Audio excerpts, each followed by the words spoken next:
because it's wrong or it doesn't match the certain aesthetic that we're trying to fit into. When in reality, underneath the aesthetic, underneath the self development, and even underneath all of the wounds and the things that we're trying to suppress within ourselves, under all of it, we are human. And it is normal for our self esteem to fluctuate, and it is above normal and completely normal to have moments where you are up and going, and then other moments where you don't want to go anywhere. You just kind of want to stay here where you're at, and that's totally fine as well. It's when we fail to normalize our humanness that self development becomes excessively draining because we are seeing it as an identity instead of seeing it as a tool that humans use to better themselves. Hello, my darlings, and welcome back to my channel. Today's video topic is a little interesting. It's very simple yet so relatable, at least on me. I can connect to it on a personal level. I feel like nobody kind of talks about this, and that's when self-development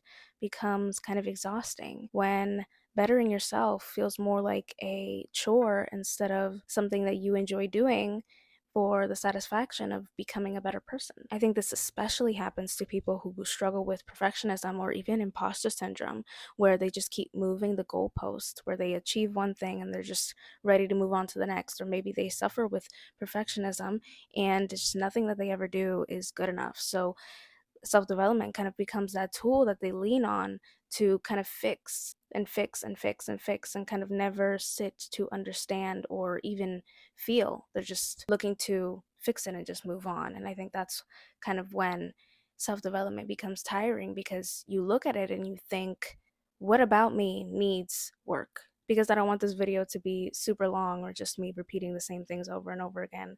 I'm going to start it off by saying that I don't think that it's self-development itself that drains us or becomes so exhausting. I actually think it's just the pressure that comes with it, kind of the pressure that we put on ourselves to be better or even do better. And I'm not necessarily talking about doing better or being better in the sense where you are healing your heart or maybe healing your wounds so you can better connect with other people or strengthen connections that you already have with other people. I'm more so speaking from a place of trying to kind of glow up on the outside, maybe be somebody totally different than who you were, to avoid still being connected to the person that you used to be. Because sometimes, and I know this from personal experience, we can use self-development as one of those tools that we kind of hyperfixate on because we know, I don't like this, I can fix it. And we kind of get in this cycle of wanting to fix everything about us, when sometimes things don't need fixing. They just need to be felt and they need to move on. Something that I see a lot and that I personally struggled with was attaching our worth to our productivity levels. And the reason why our self-esteem becomes so inconsistent is because we are humans and we aren't always go, go, go and ready. Our motivation and our discipline is going to fluctuate. And the problem with attaching our self-esteem or our sense of self-worth to things as inconsistent as motivation and productivity, it's prone to fluctuating as well. And I think that consistently consuming self-development content online and seeing others live their lives perfectly, it isn't very transparent about what the feelings that came up to lead you to that certain point. I think those things aren't caught on camera. They're kind of just showing you the aesthetically pleasing versions and phases of their life. And so when we consume that consistently, we start to create this false narrative that self-development equates to perfection. And that leads to the mentality where we only like ourselves when we are doing something that fits our perspective of what self-development looks like. What in this case would be perfection. If we think self-development means perfection, then we are more prone to only liking ourselves when we are perfect. When you're on the roll and doing all your goals consistently, and you are doing your 10K steps every day, you are reading 10 pages every single night, you are going to the gym every day at 5 a.m. in the morning, you are going to sleep at a certain time, waking up at a certain time consistently every single day, you're also somehow surviving the world emotionally by journaling every single night. All of a sudden, when we do those things and we kind of fall off the self-development wagon or the it girl wagon or the that girl wagon, we don't claim ourselves anymore. We think that wasn't me. I need to get back to who I am. I need to get back to my stuff because it's wrong or it doesn't match the certain aesthetic that we're trying to fit into. When in reality, underneath the aesthetic, underneath the self development, and even underneath all of the wounds and the things that we're trying to suppress within ourselves, under all of it, we are human. And it is normal for our self esteem to fluctuate, and it is above normal and completely normal to have moments where you are up and going, and then other moments where you don't want to go anywhere. You just kind of want to stay here where you're at, and that's totally fine as well. It's when we fail to normalize our humanness that self development becomes excessively draining because we are seeing it as an identity instead of seeing it as a tool that humans use to better themselves. And seeing other people's lives on the internet, just clipping the most perfect parts of their week or their day constantly and consistently, it just makes you feel terrible because you're comparing their happy moments to your moments behind the scenes. And you're sitting here and you're watching these videos and you're like, well, why does she go to the gym at 5 a.m. in the morning all jolly and excited to sweat and knock herself out? And then I'm here kind of still rotting in bed, having a hard time getting up and even processing the fact that I need to get up super early to go do something that I'm not even really looking forward to in the moment. And it's those things because in those videos they don't show you kind of what they're actually thinking, that maybe they don't want to do this but they're doing it anyway. You're not seeing all the sweat and the tears that they put into all of their habits and their current behavior, or what it even took them to get to the mindset that they are. So when you compare their aftermath to your before, it makes you feel shitty. It makes you feel terrible, and it makes you feel like you're doing something wrong. Just for a little personal story, a little insight, I remember for a year straight, I stopped consuming self development content. I stopped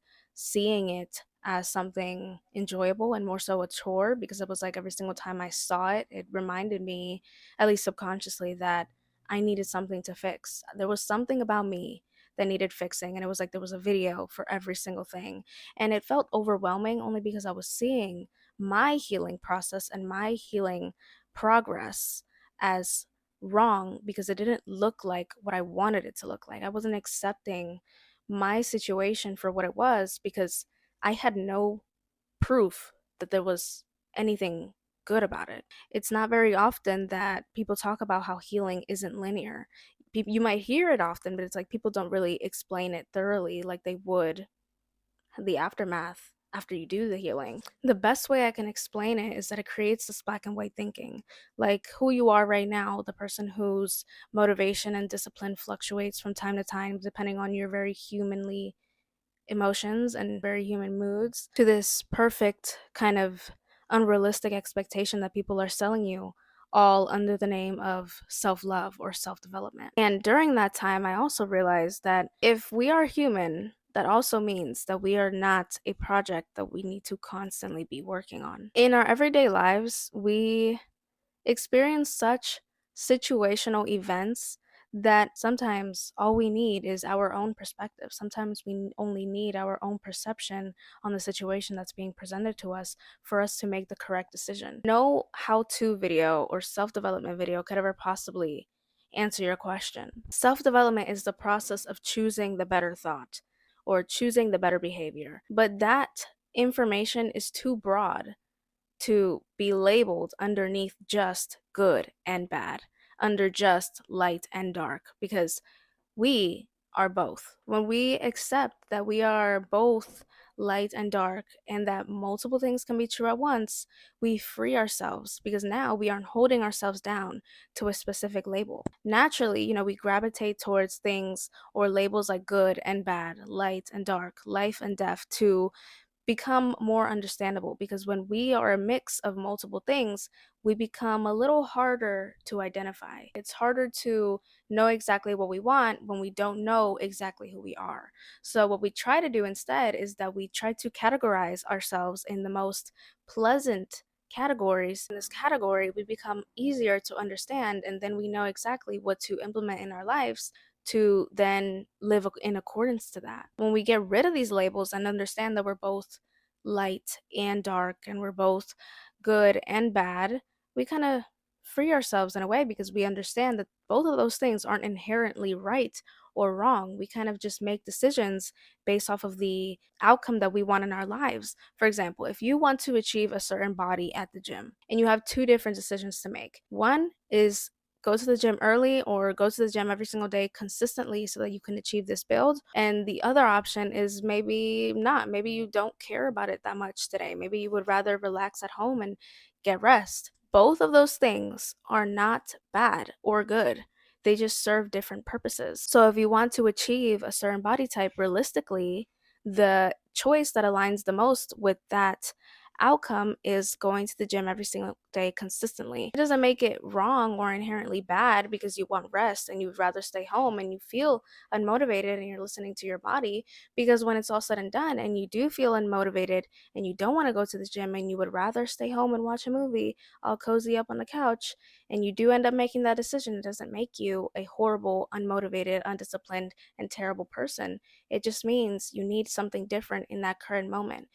Therefore, saying that both answers are not right and wrong, it just depends on the situation. And that's why I think that self development can become exhausting, because we're constantly just trying to make the ideal correct decision instead of just listening to what we need for our bodies in the moment. Because when we see all these girls on Instagram or on TikTok showing their morning routines that are perfectly curated to meet and just check off every single one of their personal goals in the long term, we compare that to our current situation, and whole time we need complete different things. Our goals are not her goals, so of course our routine is going to look different. I hope that that made sense in some type of way, that comparing our situation to somebody else's situation is not always accurate when it comes to self development, because we want different things.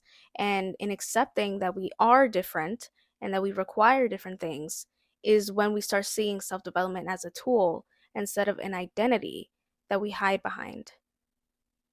I hope that makes sense. Allow multiple things to be true at once. We can be both productive and lazy at the same exact time. Both not wrong, just situational. We can be both a goal getter and we can also be unmotivated.